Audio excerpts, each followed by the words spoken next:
ದೆಹಲಿ ಕಾಂಗ್ರೆಸ್ ಕಚೇರಿಯಲ್ಲಿ ಈಗ ಸಂಭ್ರಮಾಚರಣೆ ಮನೆ ಮಾಡಿದೆ.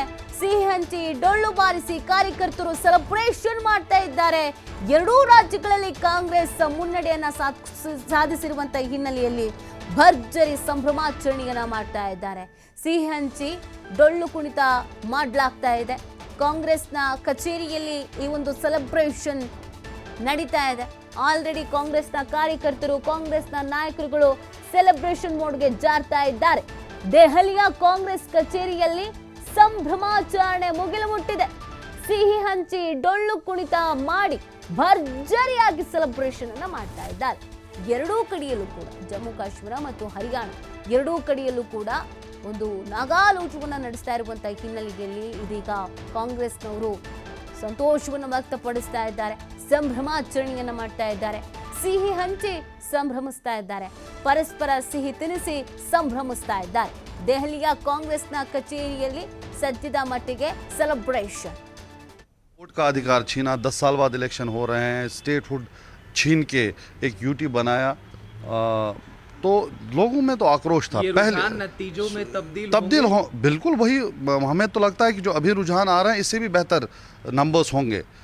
जैसा कि हम कहते आए हैं कि हमें पूरी उम्मीद है, हम आश्वस्त हैं कि इंडिया अलायंस बम्पर नंबर से जम्मू कश्मीर में सरकार बनाएगी और हरियाणा का तो आप देख ही रहे हैं।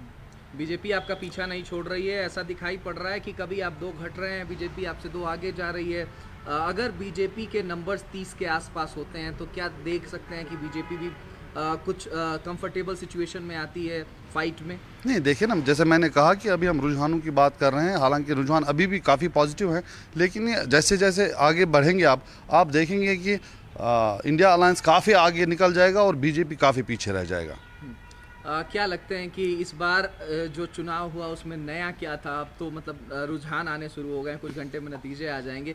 नया क्या था इस बार के असेंबली इलेक्शंस में? देखिए, नया ये था कि लोगों ने अनप्रेसिडेंटेड नंबर्स में बाहर आके अपने मत के अधिकार का प्रयोग किया है और एक होके एक आवाज़ में अपना मैसेज क्लियर कर दिया है।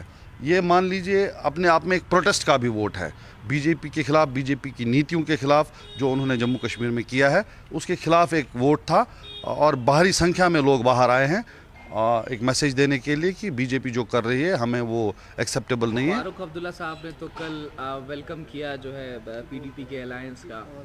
कांग्रेस पार्टी का क्या रुख रहेगा? और अगर एनसी प्लस कांग्रेस अगर लीड में रहती है, अगर बहुमत से थोड़ा सा आप लोग चूकते हैं, तो क्या आप पीडीपी का सपोर्ट लेंगे?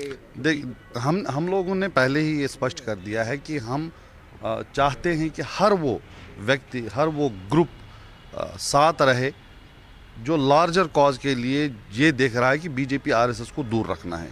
क्योंकि जिस तरह के हालात यहाँ बने, जो कुछ बीजेपी ने किया जम्मू कश्मीर में, न सिर्फ जम्मू कश्मीर में बल्कि पूरे देश भर में, तो उनको दूर रखने के लिए जिसकी आइडियोलॉजी वैसी हो, जो वो चाहता हो, वो सब वेलकम। क्या लग रहा है कितना नंबर होगा? अगर आपका इंटरनल कोई सर्वे हो, आप कोट कर पाए एएनआई पर, कितना नंबर हो सकता है? देखिए, नंबर तो अभी आ ही रहे हैं, आप 1-8 घंटा इंतजार कीजिए। सर्वे की बात है, आप नहीं कोट कर रहे हैं, बीजेपी वाले तो नंबर कोट कर रहे हैं कि हम बहुमत बना रहे हैं, 46 पार जा रहे हैं। उन्होंने तो 400 पार भी कहा था, कहाँ गया वो 400 पार? तो वो जुमलेबाजों की पार्टी है, उनको जुमलेबाजी करने दीजिए। हम जो एग्जैक्ट नंबर्स हैं वो आपके सामने आएंगे, खुद ही पता चल जाएगा। ठीक है, बहुत शुक्रिया। धन्यवाद, thank you. Sir, early trends are showing an edge to the Congress and NC alliance in the valley. So, what you would like to say, sir? Well, I think the trends are coming in and they are on the expected lines, though we expect them to improve further.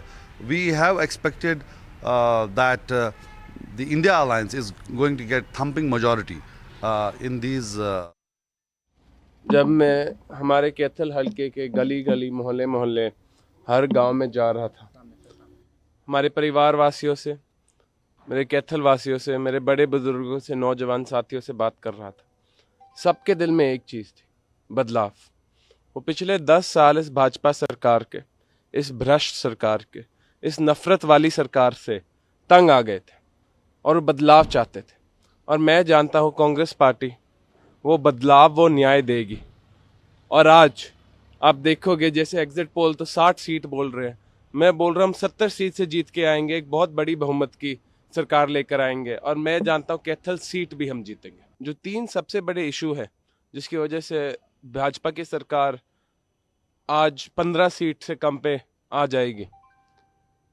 सबसे पहली बेरोजगारी,